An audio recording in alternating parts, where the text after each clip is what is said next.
આજે દેશના ભૂતપૂર્વ પ્રધાનમંત્રી મનમોહન સિંહનો જન્મદિવસ છે. મનમોહન સિંહ એટલે દેશના આર્થિક વિકાસ માટેના વ્યક્તિ અને મહાન વ્યક્તિ છે. તેમની નીતિઓએ આ દેશ માટે ઘણા બધા મહત્વના કામ કર્યા છે. મનમોહન સિંહને જો આપણે એમના કાર્યકાળ પૂરતા સીમિત કરીશું તો પછી આપણે એમની સાથે અપમાન કર્યું કહેવાશે, અને એ તો એનાથી ક્યાંય પરે હતા. એટલે આજે વિડીયોમાં મનમોહન સિંહનું ગુજરાત કનેક્શન, એના સિવાય એમની મહત્વની વાતો કરવી છે. નમસ્કાર, વાઇબ્સ ઓફ ઇન્ડિયા સાથે હું સમીર. સૌથી પહેલા મનમોહન સિંહની અમુક વાતો કરીએ. જ્યારે વિભાજન થયું હતું ને એ દરમિયાન એ સમયમાં ઘણા બધા શીખોની સાથે ન કરવાનું કરવામાં આવ્યું હતું. શીખ પરિવારમાં જ એમનો જન્મ થયો છે. બાળપણ દરમિયાન આર્થિક પડકારોનો પણ એમને સામનો કર્યો હતો. દેશમાં ત્યારે સાંપ્રદાયિક હિંસાનો માહોલ હતો અને એની અસર એમના અભ્યાસ ઉપર પણ થઈ. પણ મનમોહનસિંહ રોકાયા ને, એમણે અભ્યાસ ચાલુ રાખ્યો અને કેમ્બ્રિજ સુધી પહોંચ્યા. ડૉક્ટર સાહેબની વાત કરીએ તો સ્વભાવમાં નરમ હતા. તમને એના કારણે જ એમને ઓળખવામાં આવે છે.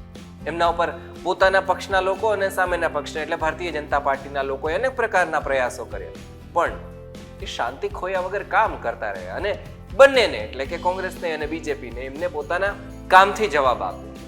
દેશમાં બહુ ઓછા નેતાઓ હશે જેને તમે જોયા હશે પોતાના માટે નહીં પણ દેશ માટે કામ કરતા. એ વ્યક્તિ હતા મનમોહનસિંહ. મનમોહનસિંહ એમાંના એક વ્યક્તિ હતા. એમને ટીકા, પ્રશંસા બધાથી પરે જઈ અને લોકો માટે કામ કરવાનું નક્કી કર્યું, અને એટલા માટે જ કદાચ આપણે એમને આજે યાદ કરીએ ત્યારે એક અલગ રિસ્પેક્ટ છે એમના માટે આવી જાય છે. એ મનમોહનસિંહ જ હતા કે જેમણે ભારતને વિશ્વની સૌથી ઝડપથી વિકસતી અર્થવ્યવસ્થામાં નામ અપાવ્યું છે. વર્ષ 1991નો સમય હતો, આપણી પાસે રૂપિયા જ નહોતા. નાણામંત્રી તરીકે મનમોહનસિંહ અહીંયા આવ્યા અને દેશના અર્થતંત્રને ઉદારીકરણનો માર્ગ આપ્યો. મનમોહનસિંહની નીતિએ જ લાયસન્સ રાજને ખત્મ કર્યું. વિદેશી રોકાણ આવવાના કારણે દેશમાં આર્થિક રીતના વૃદ્ધિ થઈ.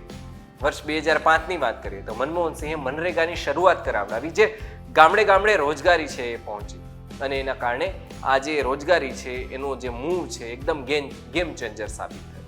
મનરેગાએ લોકોને ગામડે ગામડે સુધી રોજગારી આપી. મનરેગાના કારણે દેશના છેવાડાના લોકોને 100 દિવસ સુધી મફતમાં રોજગારી મળી.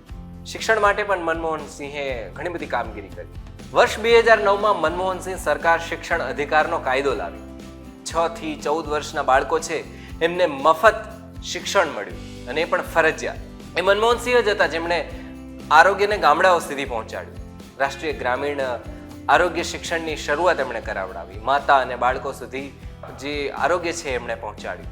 મનમોહનસિંહના કાર્યકાળમાં જ અમેરિકાએ પરમાણુ કરાર ઉપર સહી કરી હતી. આ કરારનું નામ હતું ઇન્ડો-યુએસ સિવિલ ન્યુક્લિયર એગ્રીમેન્ટ.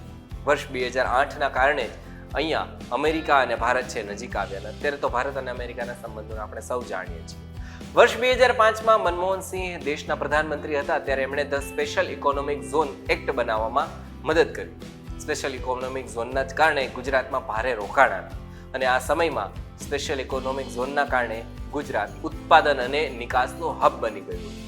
આજે દેશના પૂર્વ પ્રધાનમંત્રીને યાદ કરવા એટલા માટે મહત્વના બની જાય છે કારણ કે દેશને રાજનીતિથી પરે રહી અને આગળ વધારવામાં એમણે ખૂબ મહેનત કરી છે. એમણે અર્થતંત્ર માટે, ગરીબો માટે, શિક્ષણ માટે, સમાજ કલ્યાણ માટે ખૂબ કામ કર્યા છે, અને આનાથી લાખો લોકોનું જીવન સુધર્યું છે પણ ખરું. તમારું મનમોહનસિંહ મામલે શું કહેવું છે, એમના માટે શું કહેવું છે, અમને કમેન્ટમાં લખીને જણાવો. જો તમને અમારા વિડીયો પસંદ આવતા હોય તો પછી વાઇબ્સ ઓફ ઇન્ડિયાની તમારી પોતાની ચેનલને સબસ્ક્રાઇબ કરો. યુટ્યુબ, ફેસબુક, ટ્વિટર, ઇન્સ્ટા તમામ પ્લેટફોર્મ પર વાઇબ્સ ઓફ ઇન્ડિયાની ચેનલ છે. એમને લોકો સુધી પહોંચાડો, લાઇક કરો, શેર કરો, સબસ્ક્રાઇબ કરો અને જોતા રહો વાઇબ્સ ઓફ ઇન્ડિયા.